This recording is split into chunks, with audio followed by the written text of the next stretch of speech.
안녕하십니까. 부동산 자산관리론 이범웅입니다. 오늘은 10주차이고요.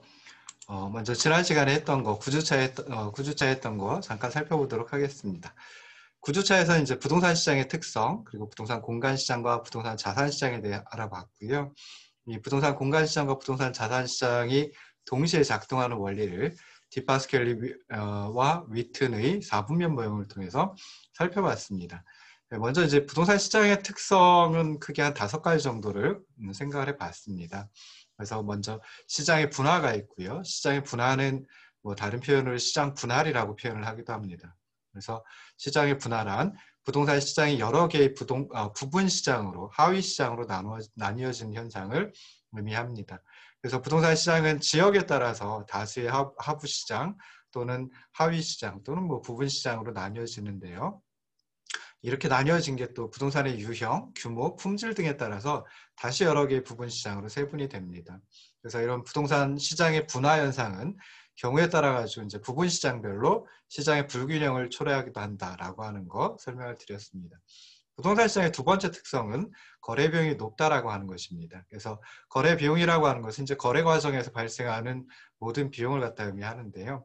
부동산 거래에는 일반 재화보다 더 높은 거래 비용이 수반되기 마련입니다. 그래서 부동산 거래에 수반되는 거래 비용, 뭐 대표적인 게 세금, 그리고 중개 수수료, 뭐 또 탐색 비용, 이사 비용, 뭐 이런 것까지 포함됩니다. 그래서 부동산 시장에서 거래 비용이 높기 때문에 부동산 수요가 변동하더라도 수요자들이 즉각적으로 부동산 소비를 조정하지 않는다라고 하는 것도 생각을 하시면 좋을 듯 싶습니다. 부동산 시장의 세 번째 특성은 공실의 존재입니다. 그래서 공실은 뭐 비어있는 공간을 갖다 의미하죠. 그래서 부동산 시장에서는 이제 균형 상태에서도 공실이 존재한다라는 것입니다. 그래서 정말 균형 상태라고 하는 게 원래는 초과 공급도 초과 수요도 존재하지 않는 상태인데요. 일반적인 수요 공급 모형에서는 그렇죠. 근데 이 부동산 시장에서는 균형 상태라 하더라도 공실, 즉 초과 공급이 존재할 수 있다는 것입니다. 그래서 공실의 역할은 크게 한 2가지로 생각해 볼 수 있는데요. 완충장치 역할을 하고 그다음에 공간 수요와 공급의 연결을 원활하게 하는 역할 또는 기능을 수행하고 있습니다.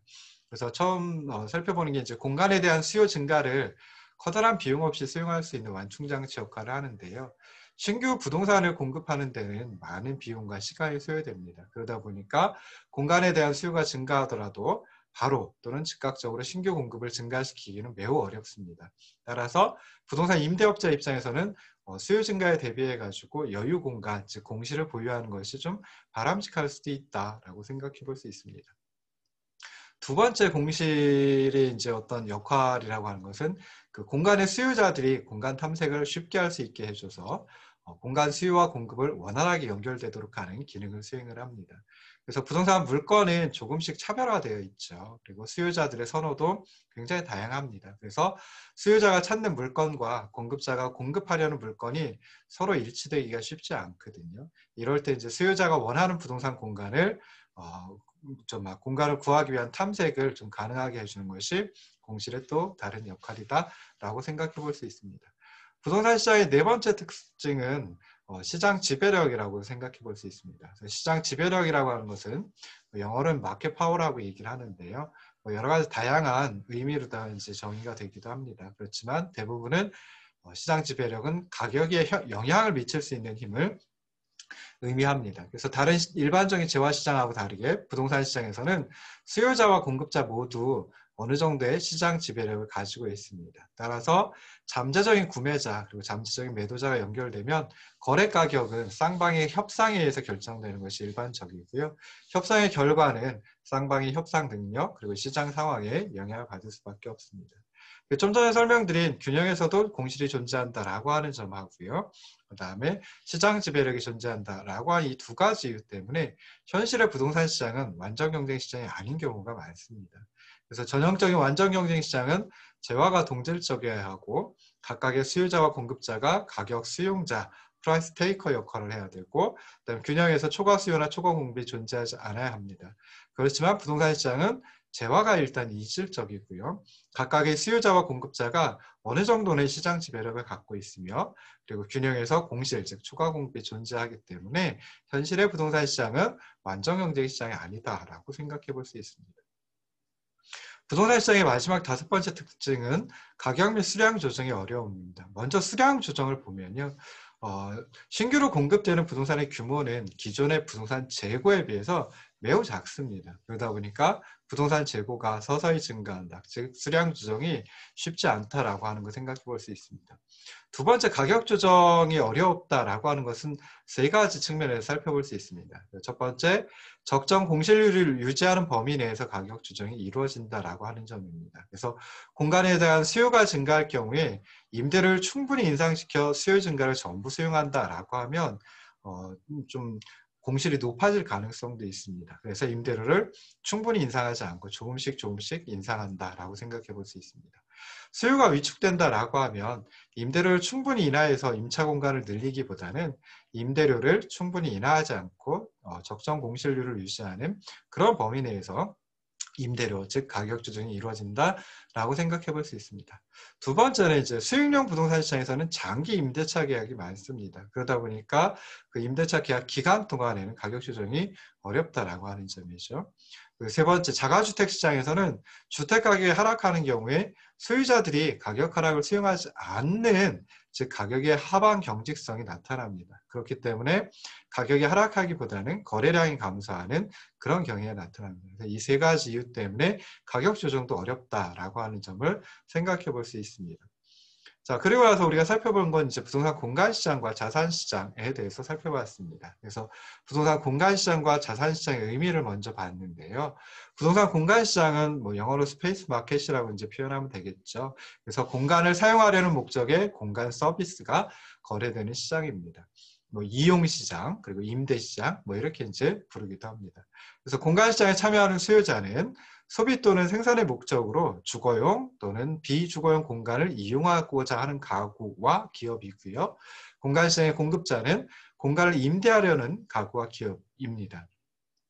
그럼 이제 그 시장이니까 가격 변수가 있어야 되겠죠. 그래서 부동산 공간 시장의 가격 변수는 임대료라고 생각해 볼 수 있습니다. 그래서 일정한 기간에 특정한 목적으로 공간을 이용하는 권리에 대하여 지불하는 대가를 임대료라고 하고요. 일반적으로 이용 면적당 가격으로 공간 시장의 수요 공급에 의해서 결정이 됩니다.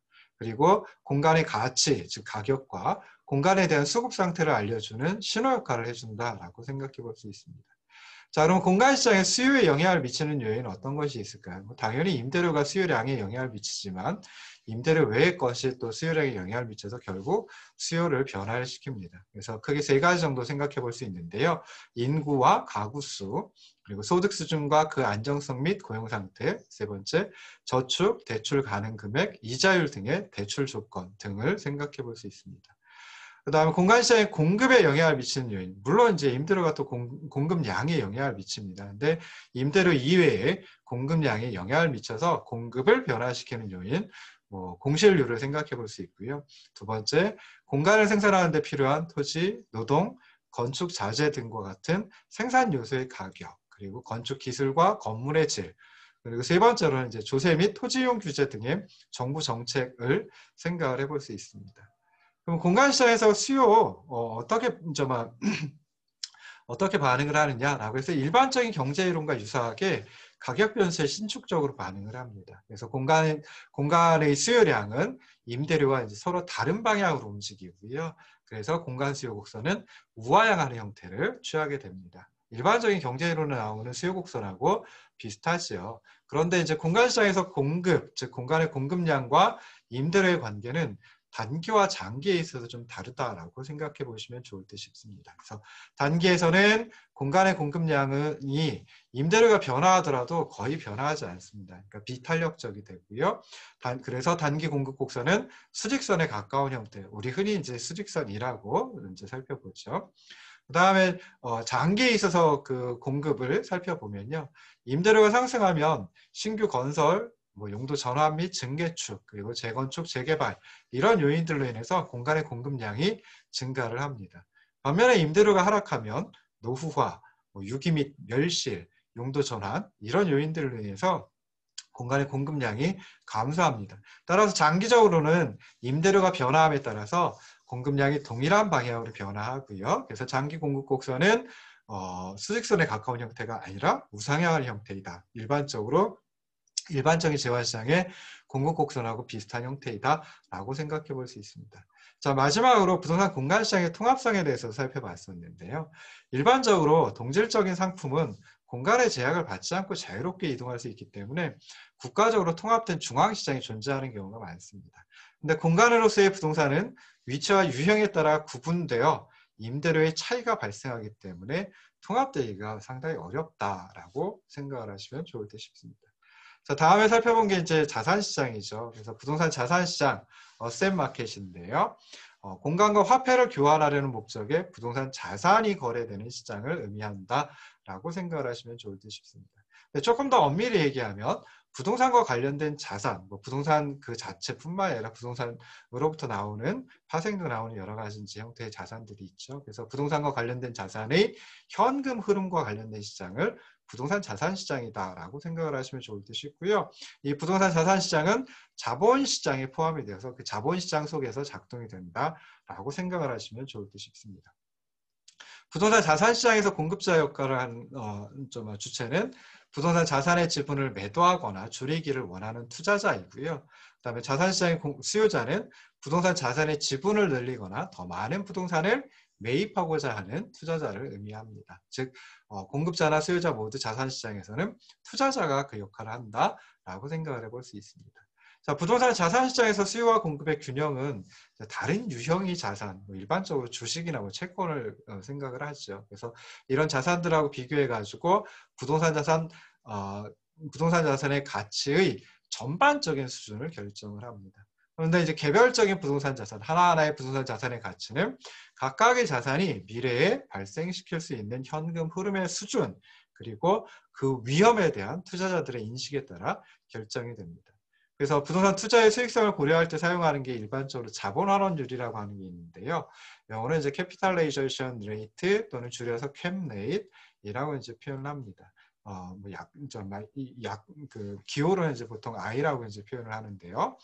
부동산의 연간 순영업소득 NOI 또는 순임대료를 시장가치, 시장의 가격, P로 다 나눈 비율을 의미합니다. 그래서 자본환원율 I는 순영업소득 NOI를 시장가치 P로 다 나눈 비율이다. 그러면 이 식을 갖다가 조금 정리를 하면은 이제 부동산의 적정한 가치 또는 뭐 부동산의 시장 가격 P로 다 정리를 해볼 수 있습니다. 그래서 부동산의 적정 가치 또는 뭐 시장 가격 P라고 하는 것은 순영업소득 NOI를 자본환원율 I로 나누어 가지고 이제 구할 수 있습니다. 죄송합니다. 그래서 이런 자본환원율은 크게 한 세 가지에 따라 가지고 결정이 되는데요. 첫 번째 부동산 자산의 기회비용, 그리고 두 번째는 이제 순임대료의 상승 가능성. 이것은 이제 미래의 부동산 자산이 창출할 것이라고 기대하는 순임대료의 상승 또는 하락, 즉 성장 잠재력을 의미하고요. 세 번째, 투자자가 부동산 투자에서 예상하는 순수익의 위험 등에 따라 가지고 결정이 된다라고 생각을 해볼 수 있습니다. 자, 부동산 자산시장의 통합성에 대해서도 살펴볼 수 있는데요. 자산시장의 투자자들은 부동산의 물리적인 특성에 초점을 맞추는 것이 아닙니다. 그 부동산 자산이 또는 부동산과 관련된 자산이 창출해내는 미래의 현금 흐름을 중시하죠. 그러다 보니까 투자자들은 수익성에 근거해 가지고 투자의 적정성을 평가하기 때문에 부동산 자산 시장은 공간 시장에 비해서 좀 더 통합되어 있다라고 생각해 볼 수 있습니다. 그래서 물리적으로 서로 차이가 나고 임대료 수준이 차이가 난다라고 하더라도 자본환원율 캡레이시 유사하면 하나의 시장으로 통합할 수 있다라고 생각해 보시면 좋을 듯 싶습니다. 자, 그리고 이제 부동산 시장 체계에 대해서도 살펴봤죠. 그래서 75쪽에 있는, 강의 75쪽에 있는 그림을 가지고 설명을 드렸습니다. 그래서 부동산 시장의 체계는 공간시장, 그리고 자산시장, 그리고 이를 매개하는, 두 시장을 매개하는 부동산 개발 부문 또는 건설 산업이 상호 연계되는 형태로 구성이 된다라고 생각해 볼 수 있습니다. 여기서 이제 건설 산업을 포함한 부동산 개발 부문은 당연히 공간시장하고 자산시장을 연결하는 매개 역할을 하는데요.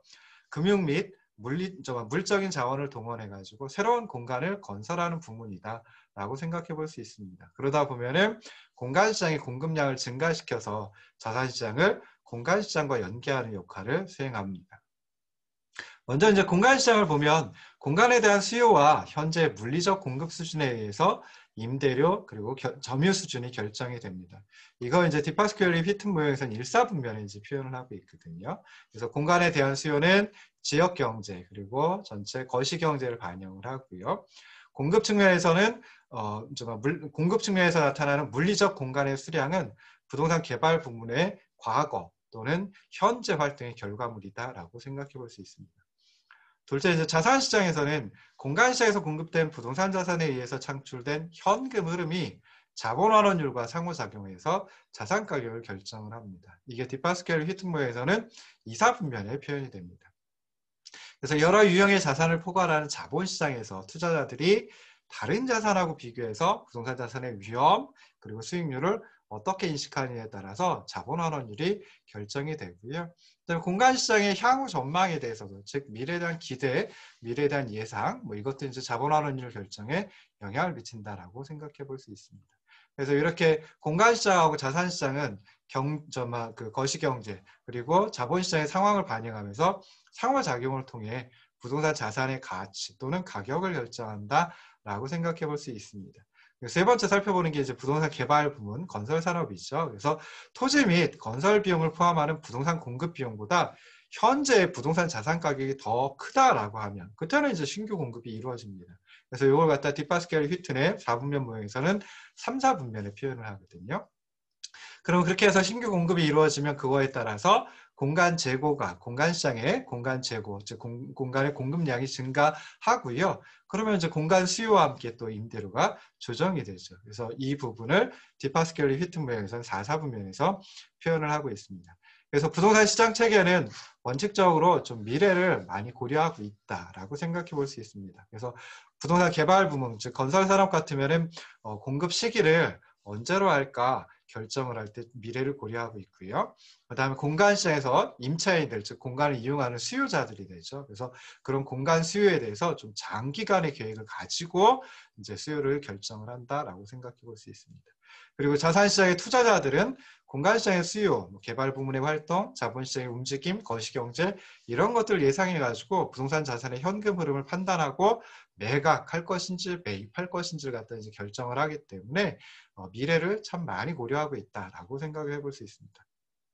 그리고 또 하나 살펴보셔야 될 게 이제 부동산 시장 체계에서는 스스로를 조절해서 악순환에 빠져드는 것을 방지하는 역환류 장치가 있다라고 생각을 하시면 좋을 듯 싶습니다. 그래서 이 중에 가장 중요한 역환류 장치 하나를 소개를 해드렸는데요.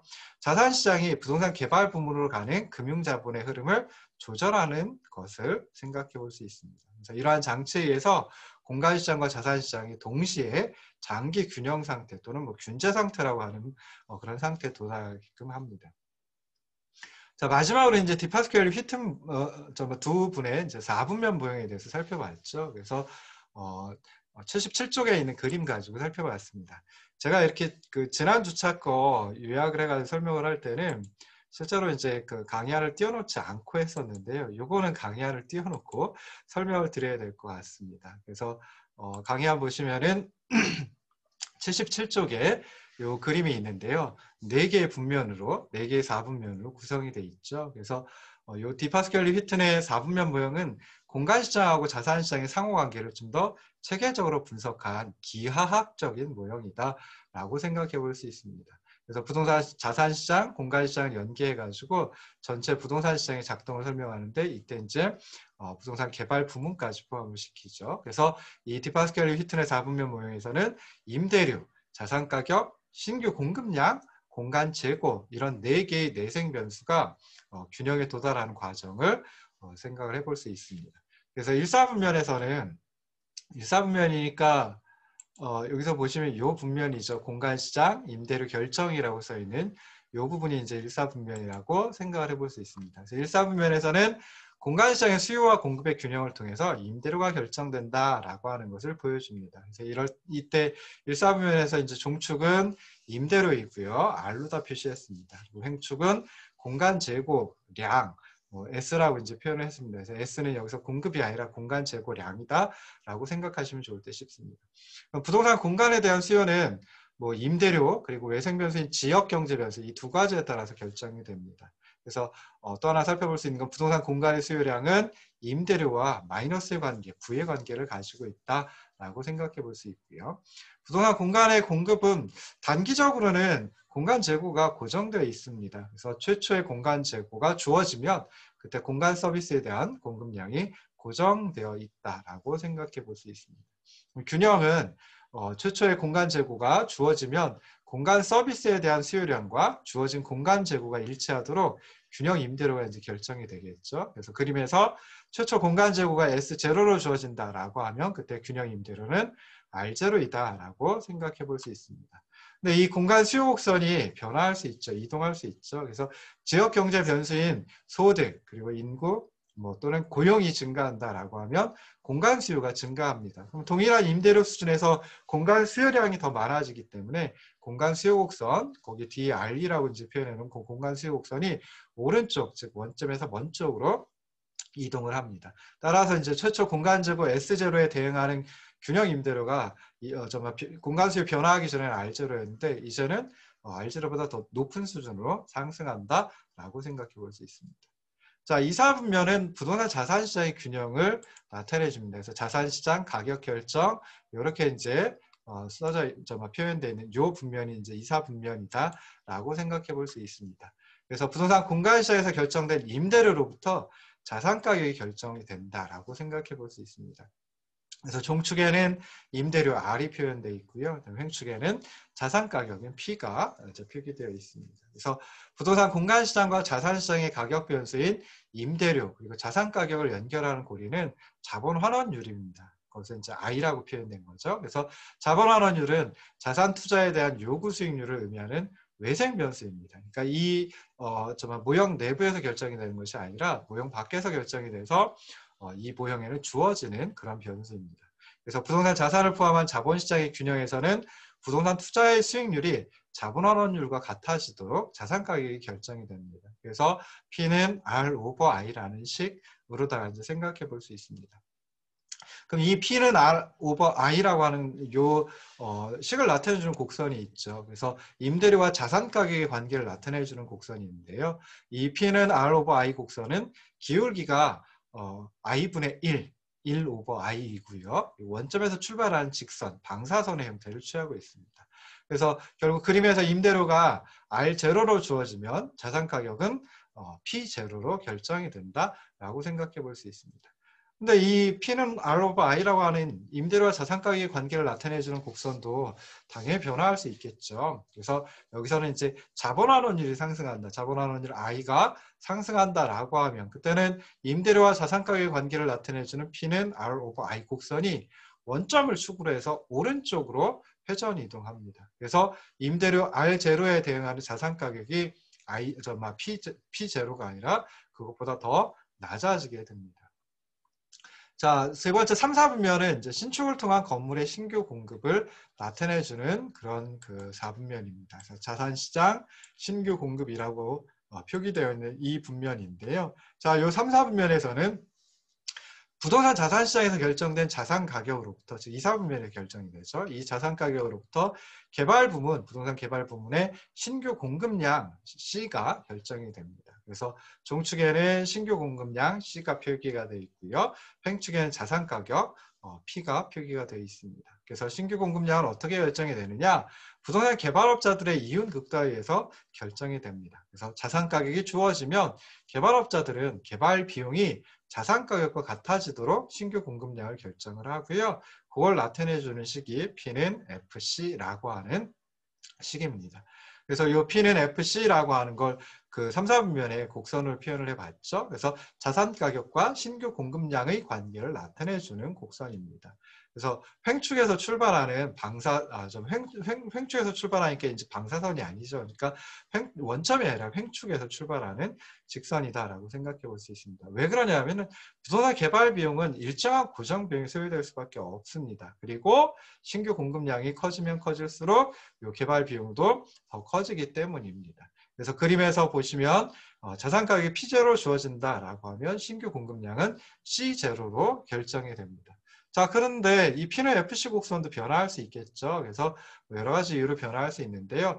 부지 또는 뭐 건축자재와 같은 생산 요소의 가격이 상승하거나 규제가 강화되면 이 P는 FC 곡선이 뭐 직선의 형태이긴 하지만 변화할 수 있습니다. 이동하게 됩니다. 그래서 이렇게 부지 및 건축자재 등 생산 요소의 가격이 상승하든지 규제가 강화된다라고 하면 그때는 주어진 자산 가격 P0에서 신규 공급량이 감소를 할 수밖에 없습니다. 그래서 P는 FC 곡선이 왼쪽, 즉 원점에서 먼 쪽으로다가 이제 이동을 하게 되고요. 그러다 보면 자산 가격 P0에 대응하는 신규 공급량이 C0가 아니라 그것보다 더 적어지게 된다라고 생각해 볼 수 있습니다. 마지막 4사분면을 갖다 생각해 볼 수 있는데요. 자, 4사분면은 공간시장 재고 조정이라고 표기되어 있는 이 부분입니다. 그래서 공간 재고의 조정을 나타내 주는데요. 부동산 개발 부문의 신규 공급량 그리고 기존에 있던 재고의 감가상각량 이 두 가지를 통해 가지고 공간 재고가 조정이 되는 것을 보여줍니다. 그래서 종축에는 신규 공급량 C가 표기되어 있고요.